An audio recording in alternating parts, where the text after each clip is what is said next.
So while most people are busy debating the price of the Nintendo Switch 2 and the possible tariffs and how that might impact the pre-orders for the system, there is one thing that I kind of wanted to touch on in today's video that has nothing to do with the system's price, but instead with the innovation and the design of the system, and that is specifically the console's UI.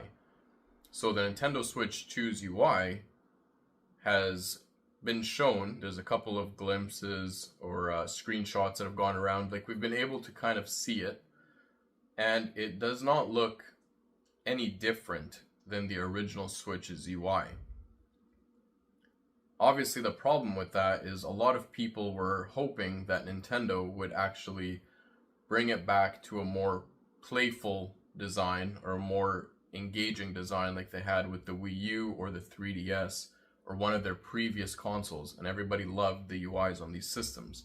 They were inviting and they were just fun. But it seems that Nintendo has chosen to go with that minimalist style on the Switch 2 once again. And the problem with that is it just shows that Nintendo hasn't really been listening, I don't think, because a lot of people have made it clear that they wanted the themes, they wanted the background music, the ambient music. They wanted more. They wanted colors. They wanted anything more than that bland kind of looking home screen that the Nintendo Switch was plagued with.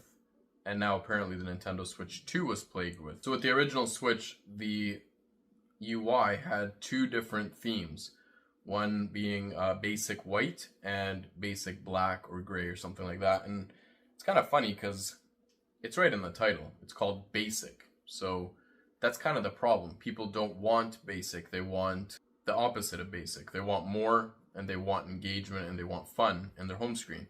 So at one point, I think it was around 2019 or 2020, a couple of years after the original Switch released, Nintendo did update the UI with a single button. So at the bottom row, we got an extra button that would allow you to launch the Switch Online application on the Nintendo Switch. And now they've done with the Switch 2 basically the same thing, where now you have a couple of extra buttons. I'll throw up the screenshot on the screen right now so you can take a look at it.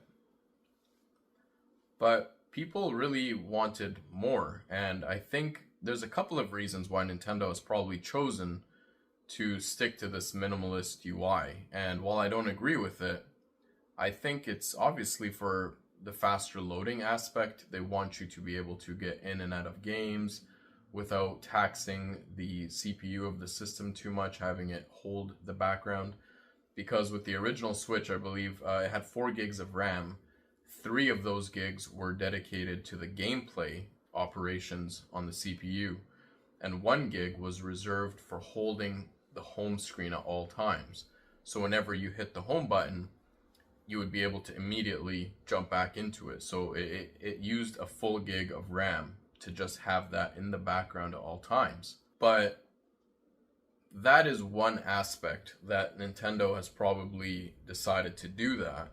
I think they also don't want the distractions, which is weird from Nintendo considering their previous systems, the Wii, the 3DS, any console that they've had previously that really when we reach the peak of the UI of the Nintendo system.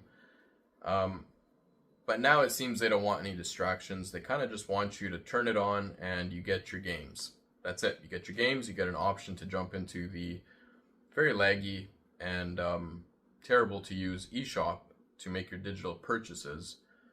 So even with that in mind, they wanted the faster loading and they wanted, minimal distraction for the user. I think they could have designed it in a way that felt more amplified. They could have done more and still kept the premise of it being fast to load, light on the CPU, minimal distraction. If you just go on Google and you search up, Switch 2 UI, you see a lot of fan-made designs that look a lot more inviting than the Nintendo Switch 2's official look. So even with that in mind, they wanted, that simplistic, no distraction, light on the CPU look, they could have still amplified it, and I think it's kind of a big missed opportunity on Nintendo's behalf to not have included or redesigned that UI. We are in 2025, and I feel like all current gen systems, Xbox Series X, Series S, the PlayStation 5, they all have a more inviting UI and a more inviting atmosphere before you launch into your game.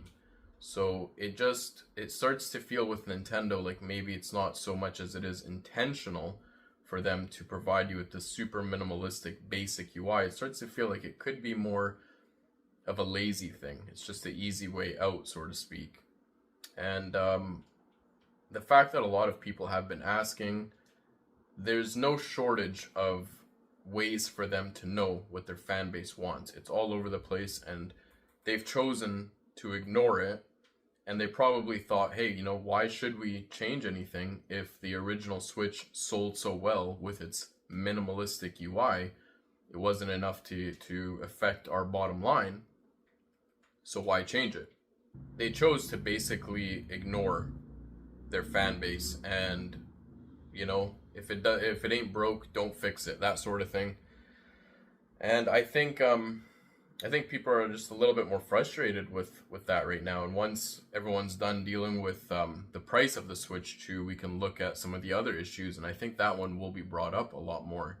It doesn't really show the power of the system, and like I said, I don't expect them to have this heavy UI, but they know how to make, for example, their games. If you look at, for example, some of their bigger games, they are smaller files, so they know how to compress files pretty well. They could have made a flushed out UI and compressed it so it's light on the CPU, but they chose not to. And the colors are boring. All we've seen is white, so I wouldn't be surprised if we end up with just basic white and basic black again, which is unfortunate because this is the Switch 2. This is the next step. This was their opportunity to make a change for the better and to please their fan base, which it seems at this point, a lot of Nintendo's fan base are not very pleased. So what are we supposed to say? Are we supposed to sit here and hope and wish that an update's coming along later down the road? I personally don't think that's the case, because this was the opportunity. This was it. First impressions are important.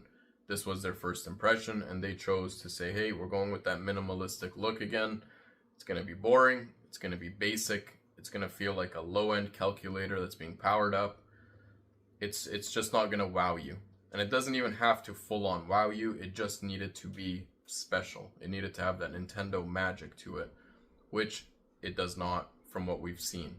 So I guess we'll have to wait and see.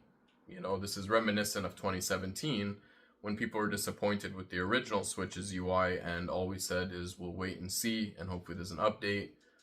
We're back to square one. Maybe they'll update it. Maybe they'll add themes.